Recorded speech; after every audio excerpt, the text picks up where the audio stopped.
The new fire chief in Saltillo already knows his way around town. That's right. Last month, Chris Jenkins was named fire chief for Saltillo, and as Allie Martin tells us, Jenkins has been a fixture in the department for more than a decade. For Chris Jenkins, there was no learning curve his first day on the job as Saltillo Fire Chief. In July, Jenkins was named chief of the Saltillo Fire Department after serving for a brief time as interim chief. Jenkins has been with the department for 14 years. Before that, he served with the Tupelo Fire Department.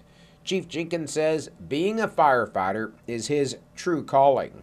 Once you start a service career and serve the general public, it's just a good feeling to know that you've helped people.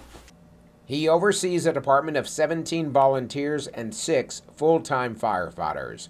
The volunteers are also allowed to answer calls outside the city limits, while the full-time firefighters respond to calls in the city and the industrial park.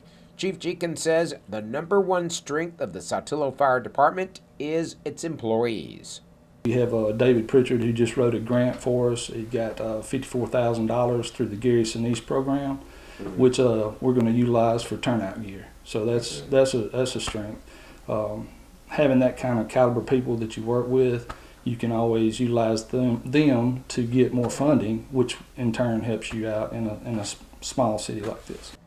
The fire department also has 2 EMTs and 1 paramedic on staff to answer medical calls, and ongoing training is also part of the regimen. We have 2 training sessions a month for our volunteers, and we try to just keep up their skills as far as everything from their ability to put their turnout gear on and how to wear it safely. And actually going back here, we have a structure in back that we train in as far as doing fire rescue and removing victims and that type of thing. The rest of the training, a lot of us go down to the academy in Pearl. Looking ahead, Chief Jenkins wants to boost the number of volunteers in the department and also build on a solid foundation, providing the best service possible to residents of one of the fastest growing cities in the region. Telling your story in Saltillo, Allie Martin, WCBI News. The Saltillo Fire Department has 3 shifts with 2 firefighters on duty at all times.